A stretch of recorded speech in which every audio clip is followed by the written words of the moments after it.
Hello and welcome to another edition of Born Star, Born Star, Born Star. When you recognize your star. It is Monday, another opportunity for us to celebrate being stars. Because you've got star power, you can recognize your star. Um, Sometimes it can feel impossible, but you have to just do it anyways. Because the world's going to tell you a bunch of crap. They're going to fill you up with a bunch of nonsensical junk. And people never want to tell you how it really is. They just want to sugarcoat everything and lie. That's going to lead me in the first part of our conversation. No media allowed, no media allowed, no media allowed, because they lie to us anyway. So, this whole infrastructure deal that the Democrats have deciphered is a bunch of crap. And I know you're thinking, why are you saying that? Are you against helping people? First, what roads are they actually going to fix with the infrastructure bill? And if it's an infrastructure bill, then why isn't there only things inside of it to fix infrastructure like bridges and roads and highways and schools and things that need infrastructure?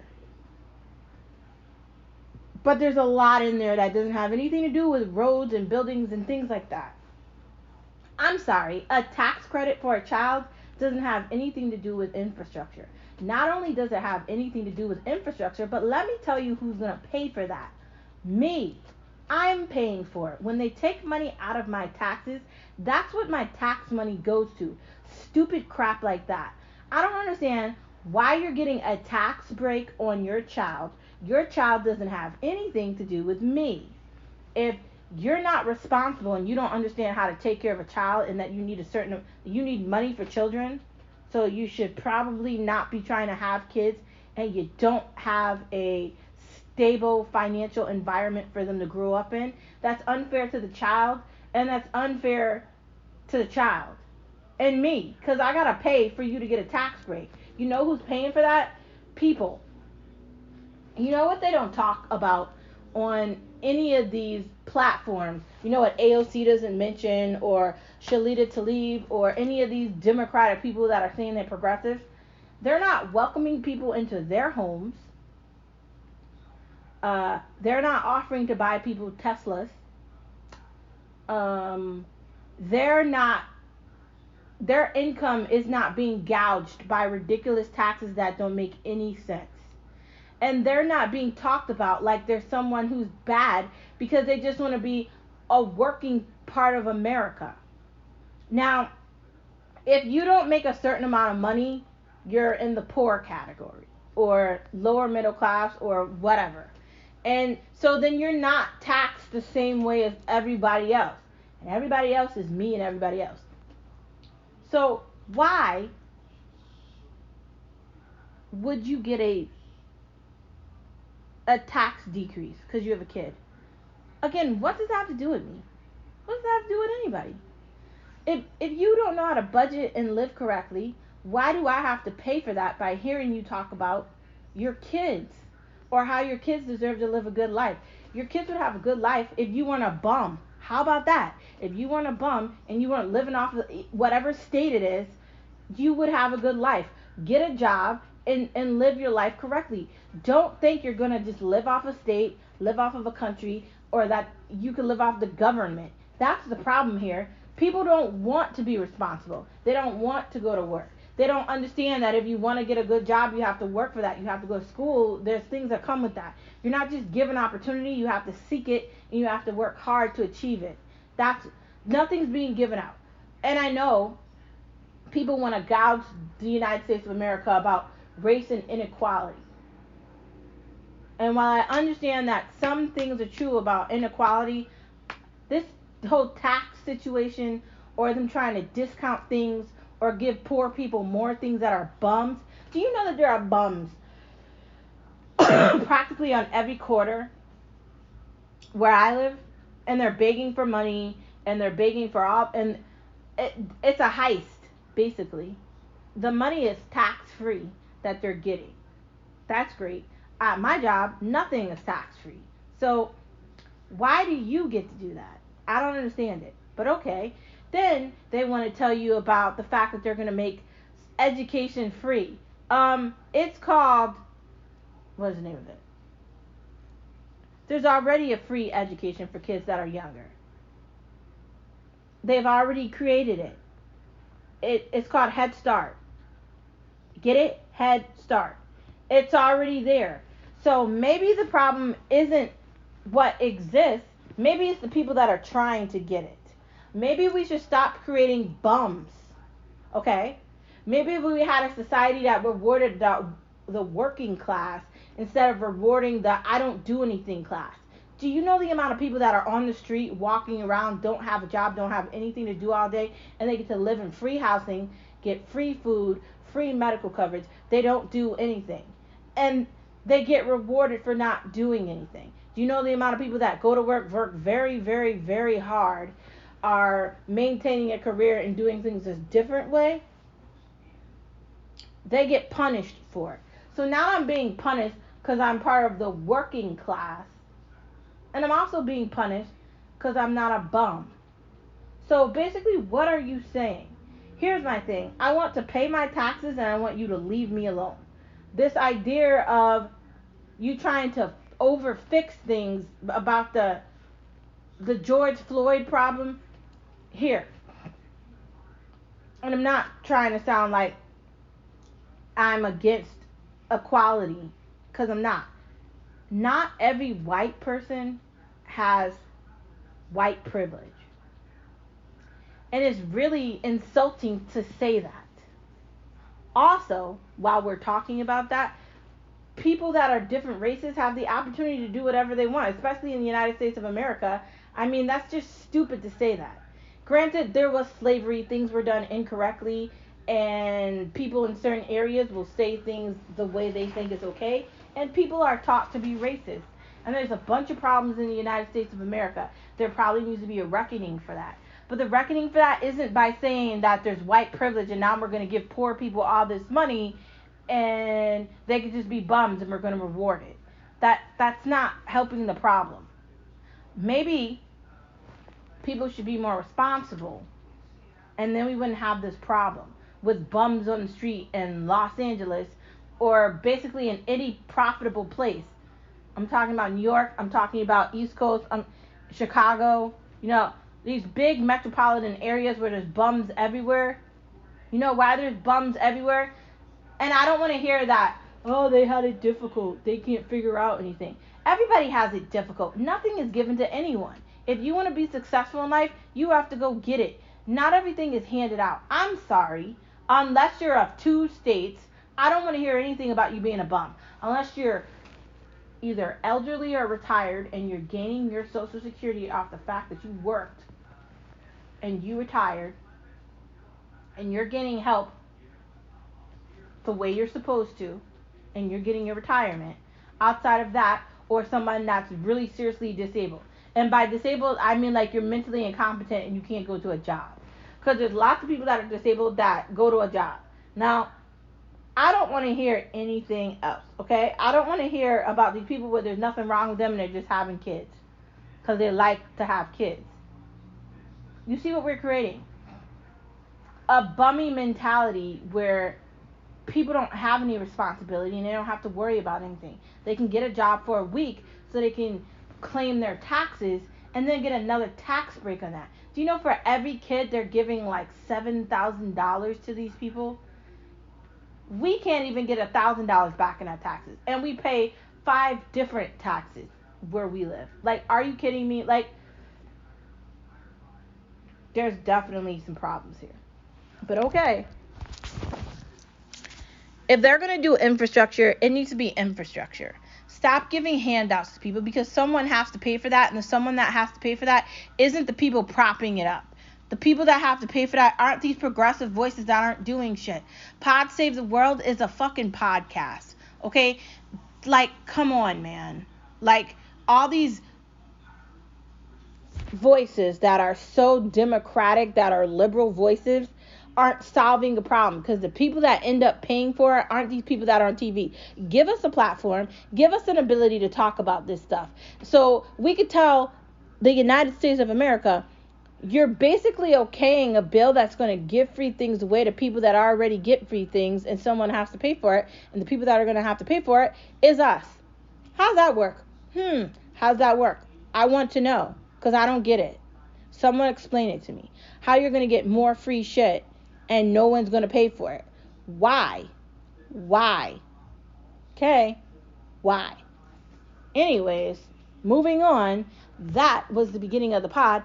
No media allowed. The media sucks. All platforms suck. And while I like to listen to TYT, I don't feel like they understand either, because they're a news platform and all they want to do is talk about progressive news in a way that doesn't help people that just want to go to work, earn a salary, figure out how to get some sort of property, and just live. Like, they don't want handouts. They want to make their own money and they just want to live their life.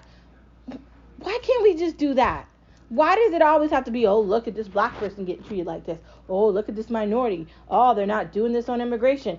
In any other country, I'll go back to what we were talking about the other day. Any other country, if you want to have sovereign there, you have to go through steps for immigration. So the United States of America needs to shut the hell up and mind their damn business. Stop trying to be the fixer-upper of the world. You can't do that. Do you know you were in Afghanistan for 20 years and you failed? And can we talk about inflation also? Because, we went to the grocery store and spent $100 and it looked like a cart full of 40. Just saying. Like, anywhere you go out to eat, something that would normally be like $20 is $50. Anytime you're doing anything now, gas, $25 does not fill up my tank. Dude, there's problems here. And the only people that are suffering is us. Like the everyday Joes that are going to work, that are trying to pay their bills, that are being responsible. We're suffering. And I don't want to keep painting rich people as the problem here. The problem is the whole let's give mentality. It doesn't work. So, stop. Rich people need to pay their fair share of taxes, but should we really be charging people that make a certain amount of money ridiculous taxes and they're employing people? So how does that work? Like, it can't be two things, right? Like, you can't be mad at Amazon for being a big dog and then want to talk about how they're treating their employees, but they have employees and they're employing a high percentage of people that live in this country. So it's like, shut up. Anyways, that's no media allowed, because they lie to us anyway. And as someone who considers herself independent from any side, figure out a way not to get so hinged in a progressive thought, a Democratic thought, or even a Republican thought, because they're only out for money. They want to make a certain amount of money and they lie to us. AOC has a Tesla and a nice house above Amazon. Biden, all his kids don't have to worry about anything. These people are beyond rich. Nancy Pelosi has mansions. Like, these people that are in Congress, they're lying to us. That's all they do. So consider who you're voting for, consider what you're doing, and just be prepared for whatever's next. Next part of our conversation, I figured we'd talk about couponing, because there's apps for it. You could definitely go on YouTube. You could do so much with couponing, and you can do couponing in different stores. You can do it for different items. Just so much you can be doing to coupon. So I've seen couponing in the grocery store. I've seen it at Target. I've seen books on Amazon. You know, when I was surfing for like gift ideas or whatever, they have like couponing books, like starter books. And you can go on YouTube, or you can go on TikTok or any of these platforms and look at people like starting the coupon, or like see how they do it. Now you can go on any of these platforms. You can really get a great idea of how to coupon, why couponing is good, and it really can lead you to saving money, to shopping the smart way, to not not spending money on what you don't need. Now, I like couponing because I like having stock of things in the house, especially soap, hand sanitizer, cleaning supplies, food in the pantry. You know, you never know if COVID is going to happen again, so it's a good idea to be stocked up, have your pantry filled with things you're actually going to eat and use. That's important. It's also important to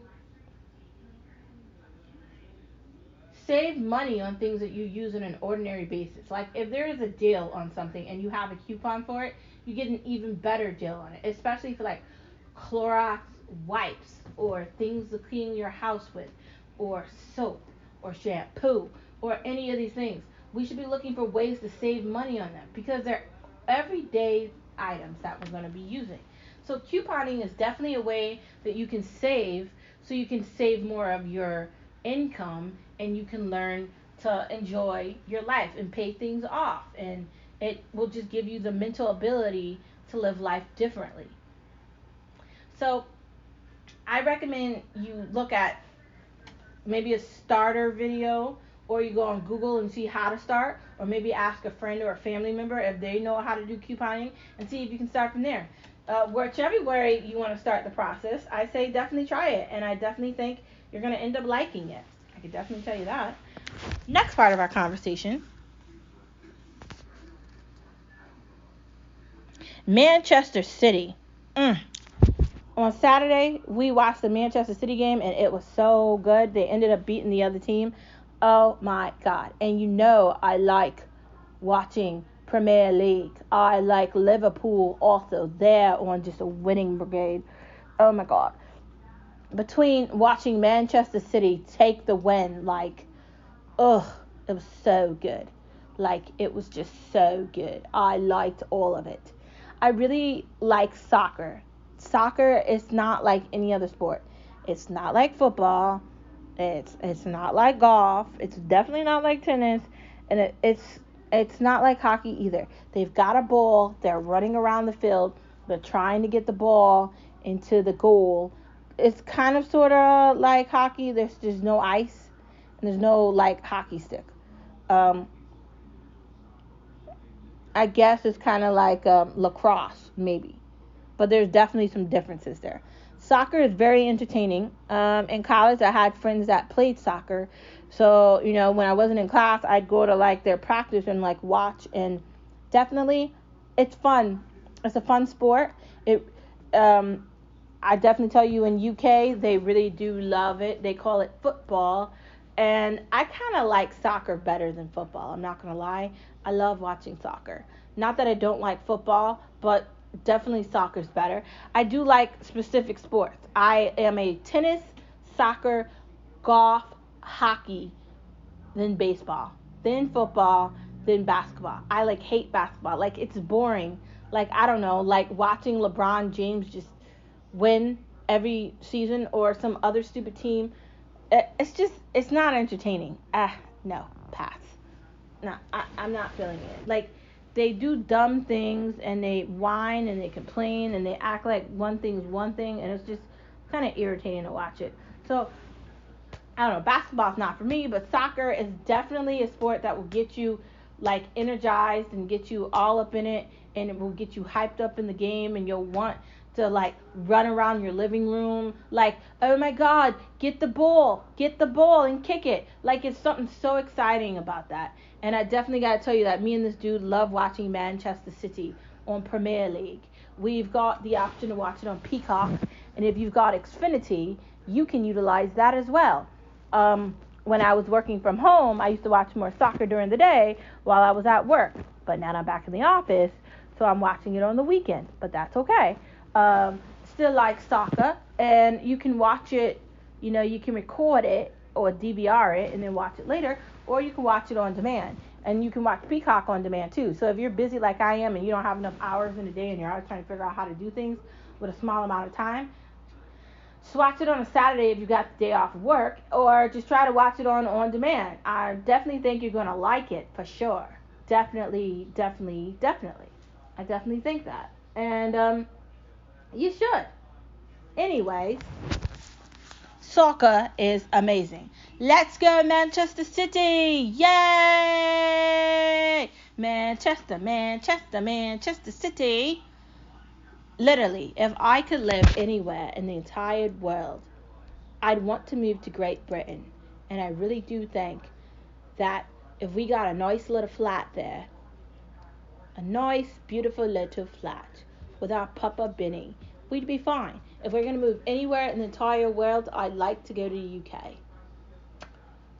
I wouldn't mind, or hail the Queen. I wouldn't mind doing that. I wouldn't. Like, granted, I think the whole thing is kind of ridiculous. But I'd rather move to the UK and be able to really love our soccer team and have it be on like a bigger platform there, because I definitely think they do it up there, versus football, which is kind of like, it's not the same thing. It's not the same appeal. Anyways, Manchester City.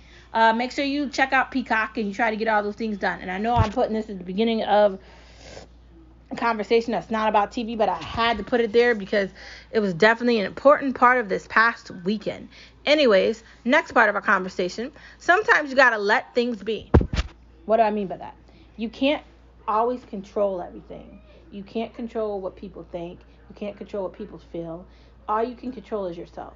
If a situation has risen where you feel on the outs, or you don't feel like things are happening the way you want them to, then the only thing you could do is exit the situation, or maybe voice your opinions of the situation. Outside of those two options, you really don't have anything to do. Some people are just crappy. They just suck. I'm just going to tell you the truth. Humanity is not that great. People are the worst ever. Like, there's something about this thing called nosy neighbor. We were in the store and there was this lady behind us asking us all these questions while we were in the line, and it just dawned on me, like, why are you talking to me? I'm trying to have a conversation with the cashier, meaning I don't want to talk to you. So what is my business with the cashier any business of yours? It isn't, right? So mind your business. And then she was all close up behind me, minding my business. Like, I don't like that. Like, people, like, I don't get it. Like, they're really annoying. So sometimes you just have to let things be. Instead of me saying something to her and really like flipping out because the fact that I don't like that nosy neighbor stuff, I just walked away. Like, there's a time and place for things. I don't know if there's ever a time and place to cuss somebody out in public. Granted, depending on the situation, maybe there is a time and place for that. But then also, you don't want to feel like you're constantly being disrespected and treated the incorrect way. Because people have a tendency to think they can say whatever they want to you. And sometimes you have to school people like, I don't think you know who I am, but let me tell you. Sometimes that's necessary. You can't keep talking about the same thing over and over and over again, because it gets boring, and who wants to do that? But you also don't want to be in a situation where you just allow people to be fucking annoying. And excuse my French. You don't want to be in a situation where you allow people to think that they are more important than they actually are, so they can disrespect you. But what I mean by sometimes you just have to let things be, you can't say certain things. You can't give it too much airtime. You just gotta just be like, whatever. Just like when you're trying to watch your show and it says that your show is going to come on at 7 o'clock, and then there's some stupid news thing that's on, and then you're like, okay, you know what, pass. I'm going to go on Netflix, and I guess I won't be watching that show. These things happen, and you can't do anything about it. You just got to accept it and just move forward. Like, if you're not agreeing with someone, oh well, next. It's another day. It's another opportunity for us to try to do something else. Life is not always poetically inclined, and it doesn't always make sense. Typically, it doesn't make sense. That's the great part of life. You get to see all of it. While it's making sense, not making sense, beautiful, ugly, a disaster, a nightmare, you can make it as beautiful as you want it to be. It doesn't have to be negative. If somebody is maliciously trying to be a douche to you or be negative, they can be like that, but that doesn't mean you have to accept it. So don't accept it, and just let them be exactly who they are. Annoying by themselves. Let things be. Yep, let things be. Next part of our conversation, anger won't solve pain. You know, I was just talking about anger and how if somebody irritates you, that that might fix the situation. Granted, sometimes you will get angry, especially if you're going through something and people keep talking or people aren't listening. That validates anger. But anger, being angry with people that love you or your family or your friends, that's not a situation where it's going to fix pain. So being angry and upset or pissed off, or like you really want to like give somebody like the silent treatment, isn't going to fix a situation if your mom or dad died, or your best friend, or your aunt, or your uncle, or your sister, or your brother, or your nephew, or your niece, or someone in your family. Like, it's sad. My uncle died last year, and I can't be angry at anyone. I'm angry at the man called time for taking him away. When someone's a rock of a family like that and they're taken, it's upsetting because it's like I won't get to say goodbye, or this is the last time I'm going to see that person. Death, anger can't make death okay. And I know we think typically when you lose somebody you love, you're angry and you're upset and you're sad and you're all these things and you have those emotions, but that doesn't fix stuff, right? It doesn't. So I just want you to be fully aware of that being angry and upset and all these things isn't going to fix the problem. It's not. It's just how you feel in that moment. Like, if you and your best friend were best friends forever and then you stop being best friends, you're going to be angry with that situation. I can definitely tell you that hands on. I thought I was going to be best friend with my best friends forever. And, like, I haven't talked to her in months. Am I angry with her? No. I understand. Life happens. Whatever the situation is, I'm not going to spend my time being mad because I don't have a lot of time. And I'm not going to spend the time I do have available being mad and angry at anyone. Yeah, I might not be happy with the fact that I don't speak to my best friend anymore because it was nice to have a best friend.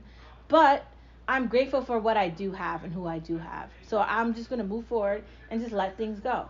You know, whatever happens, happens. I have other friends, so just because that one person is no longer in my life doesn't mean I can't allow other people to be in my life. Anger does not take away pain. It never has and it never will. So when you're angry, that doesn't mean you're going to be painless or you're going to experience no symptoms of something, of loss. You're still going to experience it. It's just going to be different. Next part of our conversation.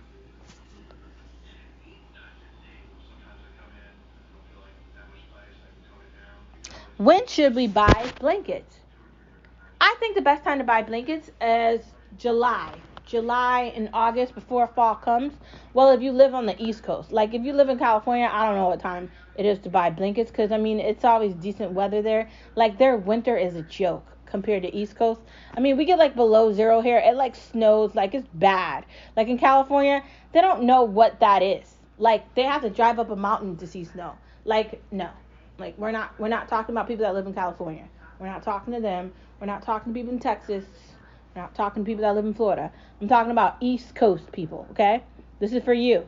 Or maybe if you do live in those other places and you're looking for a great time to buy a blanket, I think you can buy a blanket whatever you want to. But specifically East Coast, Northeast, specifically.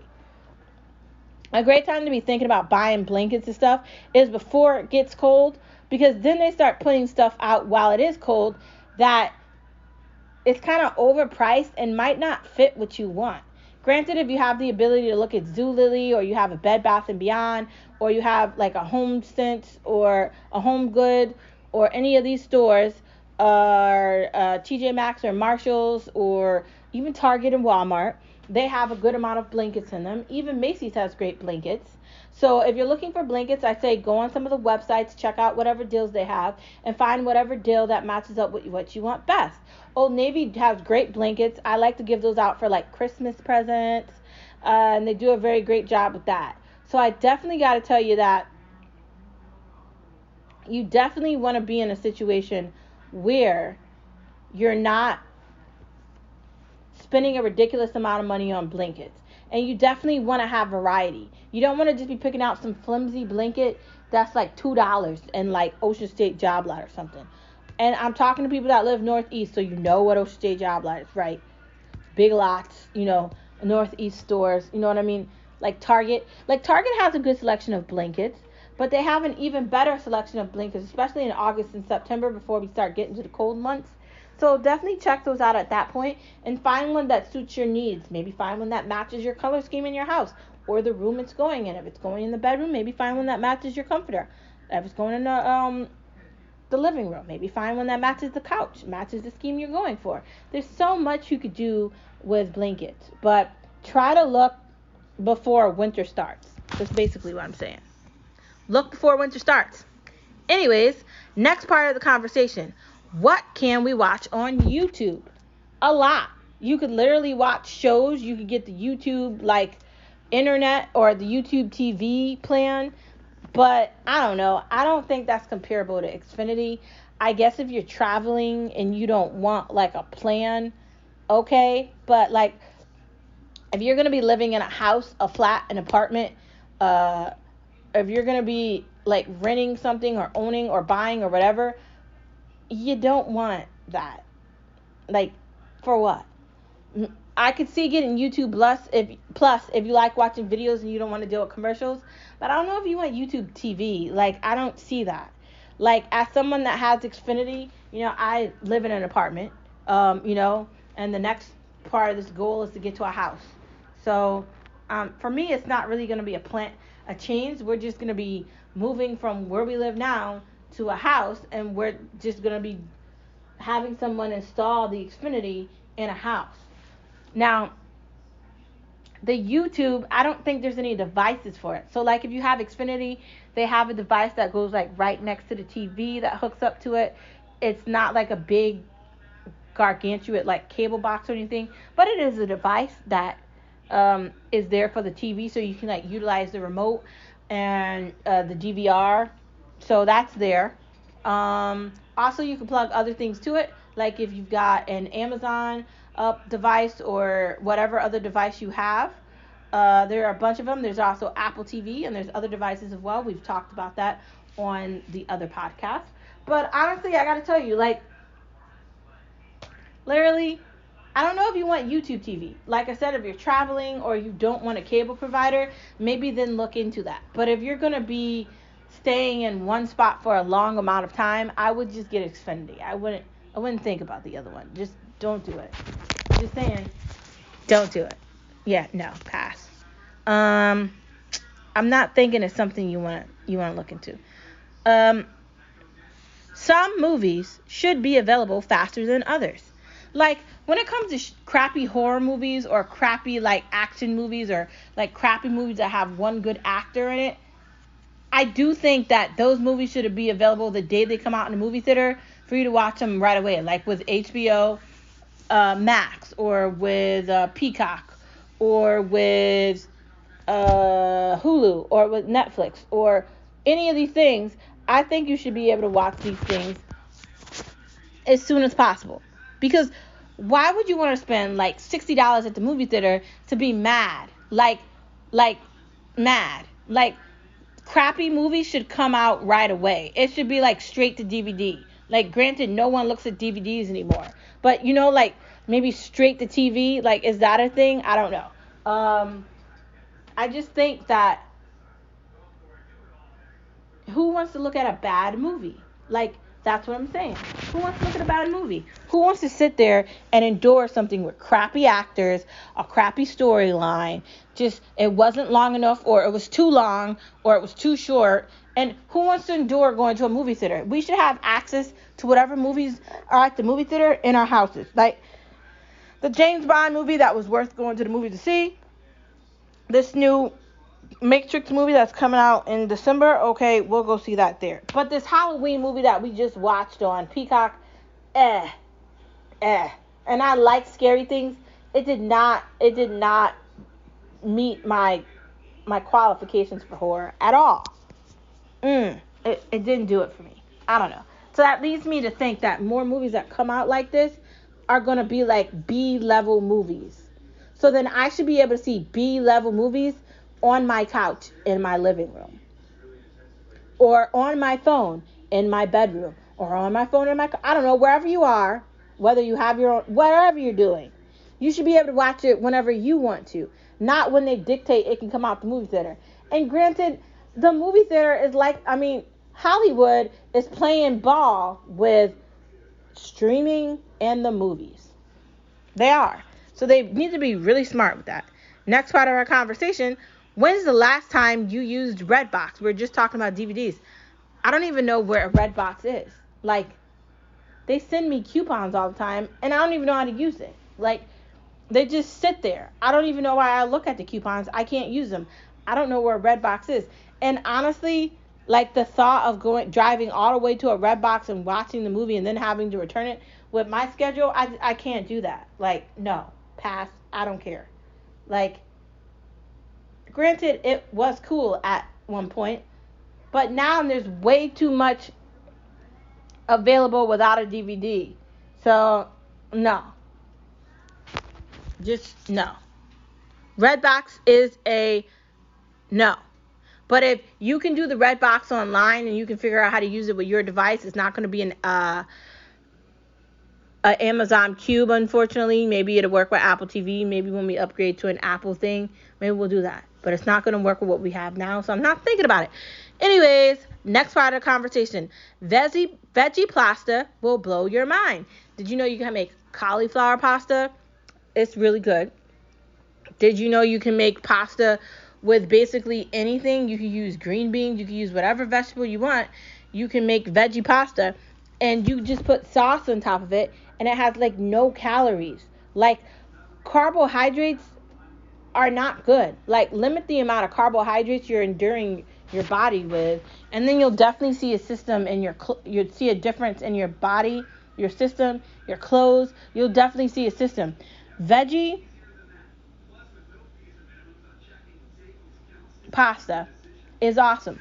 Now, there's so many vegetables you could do it with. Like, you know, it's just so much. Like, granted, you could use cauliflower, right? That tastes one way. Then you could use eggplant, like eggplant parmesan. Then you can use all these other things too. There's so many options. I say go for it, and I definitely think you're going to like it. You never know. Try it. You can buy it pre-made at the store, or you can make it yourself. I recommend you get a KitchenAid, or you get a what is it called? A spiralizer.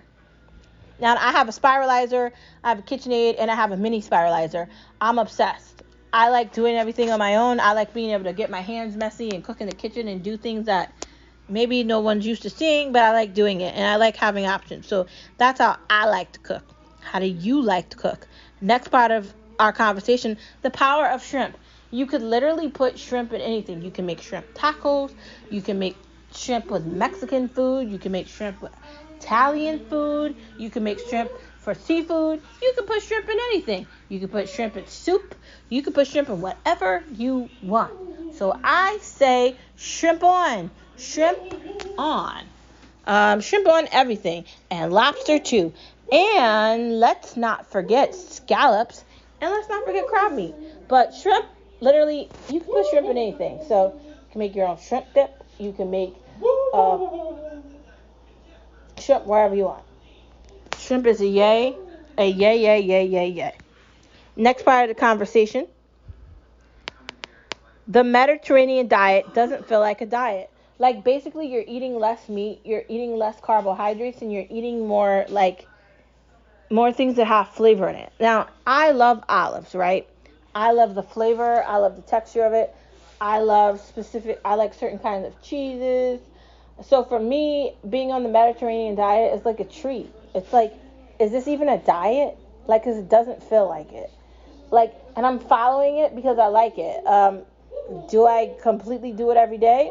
No, but I've maintained eating a certain type of food in a way that's going to benefit me, not benefit me. So The Mediterranean diet does not feel like a diet. It's not like keto. It's not like these like really hardcore diets where you have to stop eating things that you like. Granted, pasta really isn't that good for you, so you should be limiting it. That's why we talked about veggie pasta. But Mediterranean is pretty cool.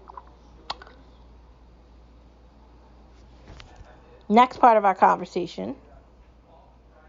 Who's ready for some apple cider? I know I am. I kind of just want to get like 2 jugs of it and shove it in the fridge every week just so it's there so I can have it whenever I want it. Now, see, I love apples. I love apple cider. I like apple pie. Yay. Yay, yay, yay, yay, yay. There's something about that makes me feel like it's fall. I just bought apples. I don't know how to make my own apple cider, and I'm not going to try to. Probably should have got some apple cider when I was at the store. Definitely going to have to get that tomorrow. I love it. It tastes good with everything, too. Not just, like, certain foods. It tastes good with everything. Apple cider is just something that you should just have in your fridge. So I'm definitely going to get me some, and you should go get some, too. Anyways, that is the end of the pod today on this Monday. And thank you for tuning in to Born Star, Born Star, Born Star. Where you recognize your star. Remember, you're a star, wherever you are. Make sure you get some apple cider. And make sure you don't ever go to another Redbox again unless you're looking at it online, because you don't want to forget to bring it back because you're going to get charged. And I think they charge you to the point where you end up buying it. So honestly, make sure you're getting a movie you're going to return back. Just saying. I'll talk to you tomorrow. Thank you for tuning in as always to the pod. And I hope you have a wonderful rest of your Monday. And I will see you tomorrow right here on Tuesday. Later.